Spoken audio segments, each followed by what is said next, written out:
말씀이 육신이 되어 우리 가운데 오신 예수 그리스도의 은혜가 우리 안에 넘치기를 원합니다. 오늘 히브리서 12장 1절 이러므로 우리에게 구름같이 둘러싼 허다한 정인들이 있으니 모든 무거운 것과 얽매이기 쉬운 죄를 벗어버리고 인내로서 우리 앞에 당한 경주를 하며 믿음의 주여 또 온전케 하시는 이인 예수를 바라보자. 그는 그 앞에 있는 기쁨을 위하여 십자가를 참으사 부끄러움을 개의치 아니하시더니 하나님 보좌 우편에 앉으셨느니라. 앞장 히브리서 11장에 소개한 많은 정인들이 있었다는 것이죠. 그 구름같이 둘러싼 허다한 정인들, 아벨, 에녹, 노아, 아브라함, 사라, 이삭, 야곱, 요셉, 모세, 기드온, 바락, 삼손, 입다, 사무엘과 많은 선지자들. 정말 많은 선지자들이 보여두었던 바로 그 믿음의 증거들. 우리는 이거 붙들고 이거 보면서 우리는 이해해야 되는 것이죠. 그들이 이 땅의 그 연연하며 살았습니까? 그렇지 않죠. 그와 같이 우리도 이 땅의 것 바라보지 않고 그것 붙들고 있는 삶이 아니라 인내하고 우리가 달려가기를 원한다라고 말씀하고 있는 것이죠. 뒤로 물러서거나 낙심하면 심판입니다.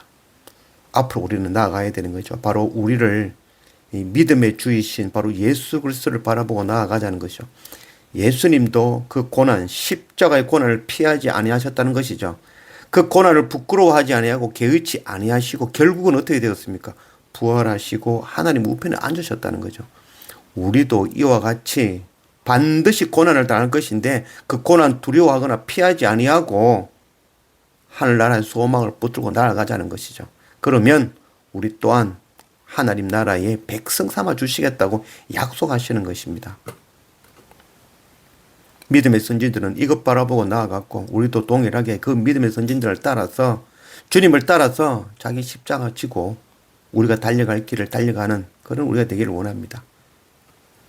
3절 너희가 피곤하여 낙심하지 않기를 위하여 죄인들이 이같이 자기에게 거역한 일을 참으신 일을 생각하라. 너희가 죄와 싸우되 아직 피 흘리까지는 대항하지 아니하고. 죄가 무엇인가요? 죄는 살인하고 도둑질하고 간음하고 이렇게 하면 이게 죄인가요? 그렇지 않죠. 죄라는 거, 하나님 말씀하시는 죄는 행위에 있는 것이 아니죠. 죄는 예수 그리스도를 믿지 않고 거역하는 것, 순종하지 아니하는 것, 그게 바로 죄인 것이죠. 하나님의 나라를 바라보지 않고 영원한 하나님 나라 그 본향을 소망하지 않고 주님 다시 오신다는 것, 그거 믿지 않고 이 땅에서 고난을 살살 피해 다니면서 선한 싸움 싸우지 않는 것, 믿음 버리는 것, 그게 바로 죄인 것입니다. 그 죄는 멸망입니다. 8절 징계는 다 받는 것이거늘 너희에게 없으면 사생자요 친아들이 아니라. 또 우리 육신의 아버지가 우리를 징계하여도 공경하였거든 하물며 모든 영의 아버지께 더욱 복종하며 살려 하지 않겠느냐.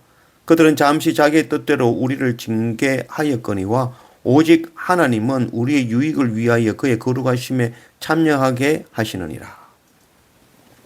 이 징계라는 말은 알아듣기 위해서 하신 말씀이죠.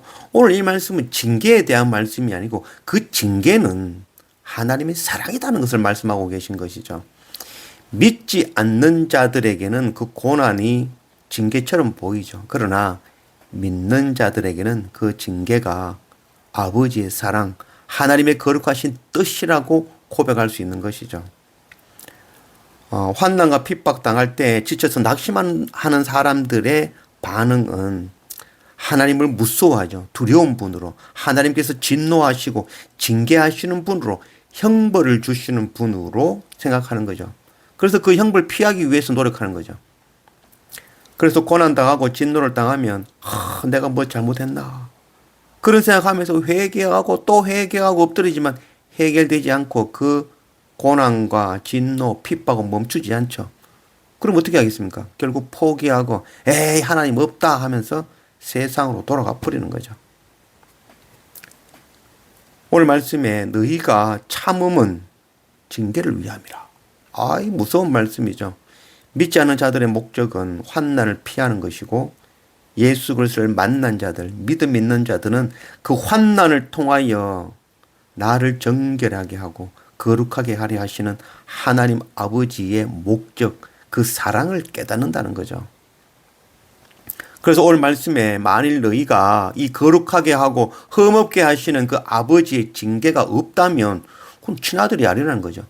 친아들이 아니다라는 것은 결국 사탄의 자식이라는 것이죠. 멸망한다는 겁니다. 복음은 반드시 고난과 함께 우리에게 닥칩니다. 그 고난 피하는 자, 그 고난을 겪기를 원하지 아니하는 자, 그들에게는 멸망인 것이죠. 하나님의 아버지의 친아들이 아닌 것입니다. 11절 무릇 징계가 당시에는 즐거워 보이지 않고 슬퍼 보이나 후에 그로 말미암아 연단받은 자들은 의와 평강의 열매를 맺느니라. 당장 눈앞에 고통당하는 것 참 힘들죠. 그러나 그것 바라보지 말고 장차 우리에게 주실 의의 평강의 열매를 바라볼 수 있어야 된다는 거죠. 우리가 성경을 읽으면서 잘못 읽는 이유는 성경을 기록한 당시의 상황과 기록한 저자의 의도와 수신자의 상황, 그런 배경을 이해하지 못하고 하나님의 말씀을 지금 나의 상황에 맞춰서 성경을 읽어버린다는 거죠. 그럼 결국 성경의 참 뜻을 우리가 발견하지 못하게 되어지는 거죠. 그리고 성경을 앞뒤 전체로 읽는 것이 아니라 한 부분 읽게 되는 거죠. 한 부분 읽으면 말씀이 주시는 그 뜻을 모르고 한 부분 자기 의도로 보고 자기 머리로 이해해버리는 거죠. 그래서 결국은 내가 아는 범위 안으로 성경을 이해하고 해석하기 때문에 결국 성경을 왜곡하게 되는 것이죠. 오늘 히브리서 12장에서 말씀하시는 그 징계는 그냥 오늘날에 비교하면 시험 떨어지고 해도 사업은 망하고 병 걸리고 원하는 것 얻지 못하는 그 정도의 고난, 시험을 말하는 게 아니라는 거죠. 당시 로마 네로 황제의 기독교 박해가 시작되는 상황이었죠. 네로를 주로 시인하지 않으면 예수를 주로 시인한 자들, 그들 전부 잡아다가 칼로 죽이고 경기장의 볼거리로 검투사의 칼에 죽고 끓는 기름에 던지고 십자가에 달려 죽고 톱으로 잘려지고 사자밥으로 던져지던 핍박의 시대였던 것입니다. 그래서 환난 가운데 지쳐서 네로를 주로 시인하며 믿음에서 뒤돌아서는 자들의 입에서 나온 말이 뭐냐면 바로 오늘 말씀이죠. 징계다. 하나님 우리에게 징계 주신다. 벌 주신다라고 하는 자들인 것입니다. 죽음의 고난과 핍박과 시험을 징계라고 지금 말씀하고 있는 것입니다. 믿음의 사람들은 이 고난과 핍박과 시험을 징계라 하지 않고 하나님께서 우리를 거룩하고 정결하게 하시는 바로 아버지 하나님이 자녀를 향한 사랑으로 우리는 볼 수 있어야 되는 것입니다.